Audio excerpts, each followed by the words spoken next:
Les chiffres floutaient légèrement sur mon écran tandis que la bannière de notification glissait en haut de mon téléphone. J'ai failli l'ignorer. Mon calendrier était bloqué pour le rapport trimestriel, et j'étais à mi-chemin de la réconciliation des revenus avec le nouveau modèle de projection. Mais quelque chose dans l'aperçu m'a fait marquer une pause. Mais enfin, je bloque ma sœur toxique. La famille est mieux sans son drame. Le nom d'utilisateur confirmait, Rena. J'ai tapé dessus. Son post était plus long que d'habitude. Il commençait par ce titre, puis s'étirait en une légende qui ressemblait à un manifeste thérapeutique. Certaines personnes ne grandissent jamais. Elles ne prennent jamais la responsabilité de leur énergie, de leurs choix ou des dégâts qu'elles causent. Couper les membres toxiques de la famille n'est pas cruel. C'est de l'auto-soin. 43 likes, 17 commentaires, pour la plupart bienveillants. Quelques-uns de nos cousins communs, tous avec des émojis de cœur et des louanges. Tellement fier de toi pour avoir choisi la paix. Les limites, c'est de l'amour. Tu mérites mieux. Je n'ai pas fait défiler plus loin. Je me suis appuyé dans mon fauteuil et j'ai regardé par la fenêtre. Du 28e étage au centre-ville, Seattle semblait douce, lointaine, comme un endroit où quelqu'un d'autre vivait.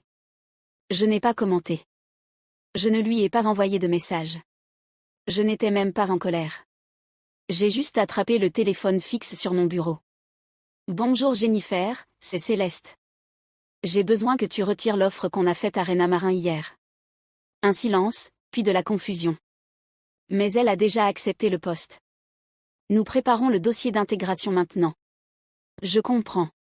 Dis-lui que le poste a été supprimé à cause de la restructuration budgétaire. Un autre silence. Céleste, y a-t-il quelque chose que je devrais savoir? Il y a un conflit d'intérêts dont je n'avais pas connaissance avant ce matin. Compris. J'ai raccroché, pris une gorgée de mon thé maintenant froid.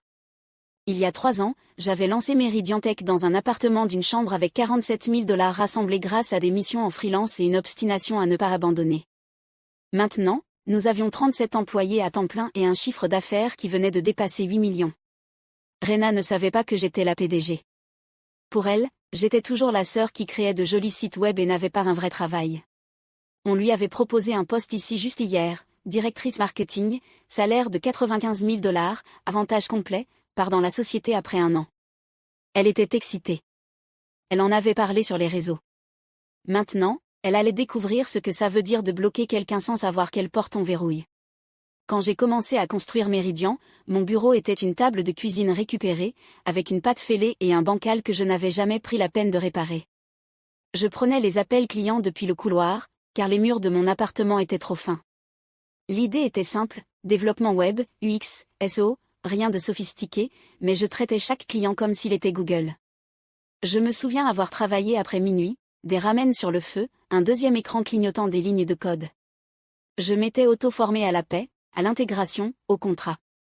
Pas d'investisseurs, juste de la détermination, des échéances, et une cafetière jamais éteinte. J'utilisais le nom de jeune fille de ma mère, Marin, pour me distinguer professionnellement. Au début, c'était une décision technique. Puis c'est devenu autre chose. Ma famille ne me demandait jamais vraiment ce que je faisais. Pas au-delà d'une curiosité polie. Toujours à faire ces trucs de site web, disait mon père à Thanksgiving. Je hochais la tête, avalant la purée au lieu de la vérité.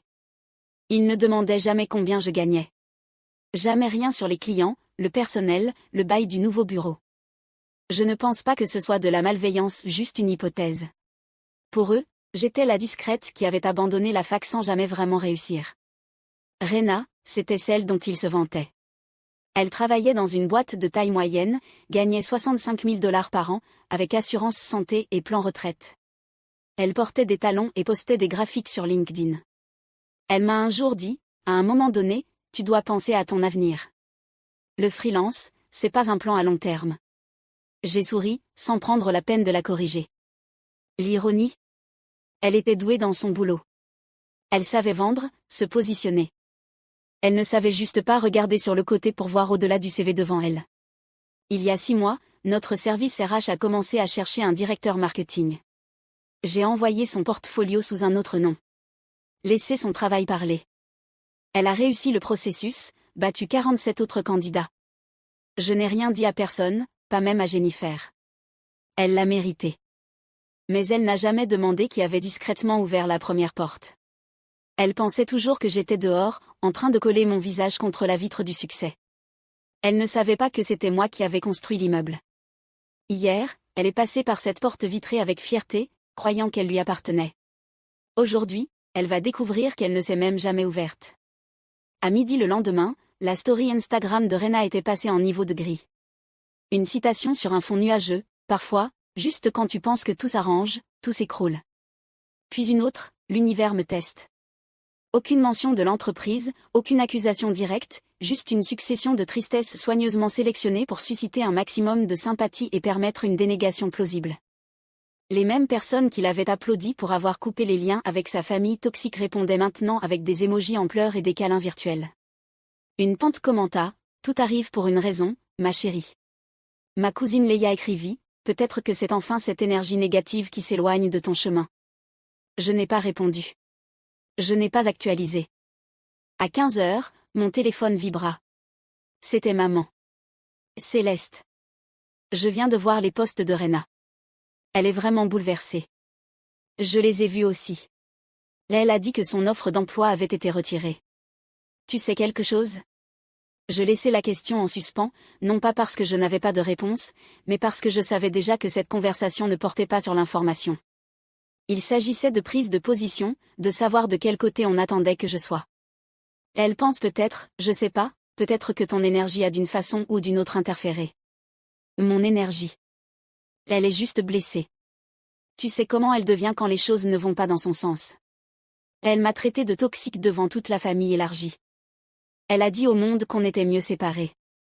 Et maintenant que quelque chose s'effondre pour elle, c'est moi le fantôme dans la machine. Céleste. Tu sais, elle ne pense pas la moitié de ce qu'elle dit en ligne. Mais elle l'a assez pensé pour le poster, pour le laisser là. Un silence. Peut-être que tu pourrais tendre la main. Être plus grande. J'ai été la plus grande. Je me suis tue. Je ne l'ai pas humiliée en retour. Mais je ne vais pas nettoyer un bazar que je n'ai pas créé. Les familles se disputent. Ça ne veut pas dire qu'elles cessent d'être une famille. Alors peut-être qu'elle aurait dû s'en souvenir avant de décider que je ne faisais pas partie de la sienne. Maman soupira. Elle traverse juste une période difficile. Je raccrochai avant de dire quelque chose que je regretterais. Mais au fond, je me demandais pourquoi le chagrin poussait toujours les gens à réécrire le passé, et pourquoi mon silence était si facile à diaboliser alors que le sien était noyé d'applaudissements. À 17h17, son nom s'alluma sur mon téléphone comme si elle ne m'avait pas insulté ce même matin. Yay, je sais qu'on ne se parle pas vraiment, mais j'ai vraiment besoin de parler à quelqu'un. Le boulot que je devais commencer lundi a été annulé. Tu peux m'appeler? Pendant 10 secondes, je fixai l'écran, me demandant quel genre de mémoire Rena avait. Sélective, clairement. Assez sélective pour oublier qu'il y a seulement quelques heures, j'étais la sœur qu'elle avait déclarée jetable devant toutes les personnes avec qui on partageait de l'ADN. Je n'appelais pas. J'envoyais une capture d'écran de son post, ses mots, sa mise en scène. Tu as dit que la famille est mieux sans moi. Elle répondit plus vite que je ne l'attendais. C'était juste un drame Instagram. Je ne le pensais pas personnellement. Une autre capture d'écran, cette fois de sa légende, enfin, je bloque ma sœur toxique. Tu m'as nommé, Rena. 3 petits points apparurent, puis disparurent. Puis, je me défoulais. Je ne pensais pas que tu le verrais. Mais tout le monde l'a vu, et ils t'ont applaudi pour ça. Elle hésita encore. J'étais bouleversée. Je ne voulais pas te faire de mal. Alors que voulais-tu faire? Me donner une leçon? Gagner de la sympathie? Céleste, s'il te plaît. J'ai juste besoin de parler à quelqu'un. Non, tu as besoin de quelqu'un pour faire semblant que rien de tout ça ne s'est passé. Tu es trop sensible. Ça a suffi. Tu as fait de mon identité un accessoire pour ton monologue émotionnel. Maintenant, tu veux du réconfort parce que quelque chose ne s'est pas passé comme tu voulais. Tu veux mon soutien en privé après m'avoir condamné en public. Pas de réponse. Des minutes passèrent. Je traverse vraiment une période difficile. On peut arrêter, s'il te plaît? Je restai devant son message comme s'il s'agissait d'une énigme. Je le relus 3 fois. Tu as transformé mon existence en contenu. Tu en as fait une déclaration. Maintenant que tu souffres, tu attends de l'empathie. Tu crois que je te dois quoi, exactement? Toujours rien. C'était la première fois depuis longtemps que je sentais le silence jouer en ma faveur. Pas parce que ça voulait dire que j'avais gagné, mais parce que ça ne signifiait plus que je reculais. Elle avait cultivé l'image d'une femme défendant sa paix. Elle ne s'attendait pas aux conséquences quand la personne qu'elle avait coupée ne revenait pas en rampant. Le soir suivant, je répondis à son appel. La voix de Rena craquait comme du verre sous pression. « Céleste, je suis désolée. J'ai eu une semaine terrible et je t'en ai voulu. » Je la laissai parler. Elle emplit l'espace de douces aveux, du genre qui veulent sonner courageux mais semblent répéter. Je sais que j'ai eu tort de dire ces choses. Je ne réalisais pas à quel point ça te blesserait. Et tu ne pensais pas que ça aurait de l'importance, dis-je doucement. Parce que tu pensais que je n'avais rien à perdre. Elle se tut. Qu'est-ce qui t'a autant bouleversé quand tu as posté ça, demandai-je. Elle soupira. Des trucs de boulot, surtout. Et juste le sentiment que maman et papa s'inquiètent plus pour toi qu'ils ne célèbrent ce que je fais. J'ai failli rire. Tu penses qu'ils s'inquiètent pour moi? Ils parlent de toi comme si tu étais fragile, dit-elle. Comme si un faux pas suffisait pour que tu t'écroules. Je pris une inspiration. Et ça te dérange parce que tu penses que je ne mérite pas leur inquiétude? Non, répondit-elle vite. Ça me dérange parce qu'ils ne remarquent pas quand je tiens tout silencieusement ensemble. Je laissai cette phrase en suspens. Ce n'était pas la pire chose qu'elle ait dite. Alors je demandai, le travail qui a été annulé, c'était pour quelle entreprise? Elle répondit sans hésiter. Meridian Tech Solutions. C'est censé être une boîte incroyable. Petite mais en pleine croissance. La PDG est apparemment une femme brillante qui a tout construit de zéro. Je hochai la tête même si elle ne pouvait pas me voir. Ça a l'air impressionnant. Ça l'était. Le salaire à lui seul aurait changé ma vie. Je pris un temps. Rena, cette entreprise, c'est la mienne. Silence. Et quoi? Je suis la PDG. J'ai fondé Meridian Tech il y a 3 ans. Elle ne répondit pas. La ligne resta muette près d'une demi-minute. Mais tu n'es qu'une web designer freelance. Je l'étais. Puis je suis devenue autre chose. Attends. Donc quand j'ai passé l'entretien, je postulais pour travailler pour la sœur que tu as publiquement traitée de toxique. Elle retint son souffle. Je ne le savais pas. C'est justement le problème. Je n'aurais pas, elle s'arrêta. Elle n'aurait pas quoi? Dis ça si tu l'avais su? Ou vraiment pensé? Je n'y avais pas pensé. Non, tu ne l'as pas fait. Tu pensais que j'étais en dessous de toi. Tu pensais que j'étais inoffensive. Elle éclata en sanglots. Je suis tellement désolée. Je jure que je ne pensais rien de tout ça. Est-ce que tu dirais encore ça, demandai-je, si j'étais juste une freelance en galère dans un petit appartement? Elle ne répondit pas. Et ça m'a tout dit. 2 semaines passèrent avant que j'aie de ses nouvelles à nouveau. Pendant ce temps, je n'ai pas cherché à la contacter. Je ne l'ai pas non plus bloquée. Je me suis juste tenue à distance, observant un changement en elle. Ça a commencé par un post que j'ai failli manquer. Pas de hashtag, pas de fond de citation esthétique, juste un texte simple sur fond blanc, j'ai dit des choses sous le coup du stress et de la fierté. J'ai blessé quelqu'un que j'aime et je veux en prendre la responsabilité. J'avais tort, profondément tort, et je suis désolée. Pas de nom, mais c'était suffisant. Plus tard cette semaine-là, j'ai appris qu'elle avait commencé à faire du bénévolat dans une association aidant les chercheurs d'emploi à se reconstruire après des licenciements, coaching de CV, simulation d'entretien, préparation au networking. J'en ai entendu parler grâce à une photo où elle était taguée Rena assise à côté d'un homme dans la cinquantaine, l'aidant à revoir une lettre de motivation. Sans filtre, juste un moment calme de bienveillance. Elle ne m'a pas envoyé de message tout de suite, mais elle a posté une autre mise à jour le week-end suivant. L'humilité n'est pas une faiblesse. C'est le début de l'empathie. J'apprends à écouter. Je n'ai pas répondu, mais je n'ai pas fait défiler non plus. Quelques jours plus tard, je suis tombée sur Jennifer près des ascenseurs. Ta sœur fait du bon travail, dit-elle sans y penser. Elle ne travaille pas ici, répondis-je prudemment. Je sais, dit Jennifer, mais j'ai vu son nom sur un panneau communautaire concernant l'aide à l'emploi. Je me suis dit que tu aimerais savoir. Je hochai la tête, sans rien dire. Je n'étais pas encore prête à réécrire cette histoire. Les excuses n'effacent pas les actes, mais je ne pouvais pas non plus ignorer ce que je voyais. J'avais passé des années à prétendre que mon silence était une force. Rena avait passé autant de temps à croire que réussir, c'était grimper plus haut que tout le monde. Maintenant, elle commençait à poser de meilleures questions, celles qui ne viennent pas avec une échelle du tout. Et pour la première fois de nos vies, je me demandais si, peut-être, elle commençait à comprendre à quoi ressemble la vraie croissance. Nous nous sommes retrouvés au café en face de la bibliothèque où maman nous emmenait le samedi. Ce n'était pas intentionnel, mais j'ai ressenti l'ironie en m'asseyant.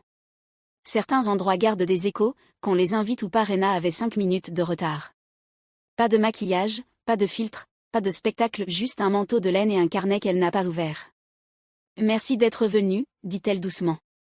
Je ne dis rien. Je la regardai simplement et attendis. Elle jouait avec le bord de sa manche. Je sais que tu ne veux probablement pas entendre encore des excuses. Non, dis-je, mais dis ce que tu es venu dire. Elle acquiesça, comme si elle s'y attendait. Je pensais faire tout bien. Université, carrière, assurance santé, loyer payé à temps. Je pensais que si je continuais juste à cocher des cases, quelqu'un le remarquerait. Ils ont remarqué, dis-je. Ils ne t'ont juste pas félicité comme tu voulais. Elle leva les yeux. Et puis tu as abandonné l'université et commencé à travailler en freelance, et pourtant, ils s'inquiétaient encore plus pour toi. J'attendis. J'étais jalouse, dit-elle enfin. Pas de ta vie, mais de la façon dont ils te surveillaient comme si tu étais fragile, comme si ton échec comptait plus que mes efforts. Ça a fait mouche, et je suppose que j'ai commencé à croire que je devais te décrédibiliser pour être remarquée. Et alors, tu m'as effacée, dis-je, devant les gens qui doutaient déjà de ma valeur. Son visage rougit. Ce n'était pas pour t'effacer. C'était pour leur prouver quelque chose, à eux, à moi-même. En me traitant publiquement de toxique. Je pensais que je posais une limite. Non, Rena, tu as braqué un projecteur et tu l'as pointé ailleurs que sur toi. Elle grimaça. Je n'ai pas réalisé à quel point ça sonnait cruel avant de voir tes captures d'écran. Et tu ne pensais pas que ça te coûterait quoi que ce soit. Je ne pensais pas que tu comptais assez pour que ça fasse mal. Elle ne le pensait pas aussi durement que ça pouvait paraître, mais la vérité résonne souvent plus fort que l'intention. Je suis désolée, dit-elle, la voix tremblante. Pas parce que tu réussis maintenant, mais parce que je t'ai jugé quand je pensais que tu ne réussissais pas, et c'est pire. Je ne parlais pas tout de suite. Je laissais le silence faire une partie du travail. Puis je dis, tu voulais qu'il te voie, alors tu m'as diminué. Je sais que ça n'excuse pas ce que j'ai fait. Non, ça n'excuse rien. Je veux juste essayer de faire mieux. Tu ne peux pas passer la partie où je ne te fais pas confiance. Je ne demande pas de la passer. Je demande à mériter quelque chose de vrai. Lentement. Je l'observais. Cette fois, il n'y avait aucune stratégie, juste de l'inconfort et de la sincérité. Nous n'avons jamais eu de vraie relation, dis-je. Je sais. Peut-être qu'il est temps d'arrêter de faire semblant d'avoir perdu quelque chose et de commencer à être honnête sur ce que nous n'avons jamais eu. Elle hocha la tête. Alors, repartir à zéro? Partir d'ici. Nous ne nous sommes pas embrassés. Nous n'avons rien promis, mais nous n'avons pas non plus fait semblant. Et c'était nouveau. Nous leur avons dit que nous devions parler juste nous 4. Pas d'anniversaire, pas de fête, pas de distraction. Juste un dimanche après-midi tranquille et une table à manger autour de laquelle nous n'avions pas tous pris place depuis des années. Papa servit le café.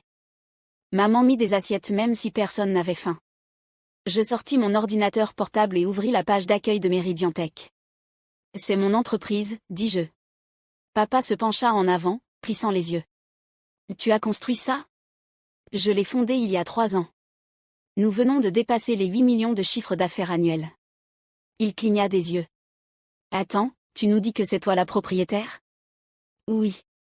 La main de maman couvrit sa bouche. Pourquoi ne nous l'as-tu pas dit? Je la regardai. Vous n'avez jamais demandé. Elle avait l'air d'avoir reçu une claque, mais je ne le dis pas avec cruauté. Juste simplement. Juste la vérité. Rena bougea à côté de moi. Elle a raison, dit-elle doucement. Aucun d'entre nous n'a demandé. On a juste supposé. Papa la regarda, puis me regarda à nouveau. Mais toutes ces années, on pensait que tu avais à peine de quoi t'en sortir. Je sais. Vous m'avez laissé penser ça. Je ne t'ai pas corrigé, dis-je. Et au bout d'un moment, je voulais voir ce que vous diriez quand vous penseriez que je n'avais rien à offrir. Personne ne parla. Maman murmura enfin, mais on essayait juste d'aider. Est-ce que vous aidiez, demandai-je. Ou est-ce que vous essayez juste de me transformer en quelque chose qui avait plus de sens pour vous? Le silence qui suivit fut plus profond que celui d'avant. Puis Rena parla à nouveau. Elle n'est pas dure. Elle est honnête, et elle l'a mérité. Papa se renfonça dans son fauteuil. Je ne sais même pas quoi dire. Peut-être que tu pourrais juste dire que tu me vois maintenant, proposai-je. Maman saisit ma main. On te voit. Vraiment. Mais la part de moi qui se souvenait encore d'avoir été poliment ignorée à chaque Thanksgiving, chaque anniversaire, chaque appel, il n'était pas encore prêt à le croire. Les applaudissements sonnent différemment quand ils ne viennent qu'après que le trophée soit visible.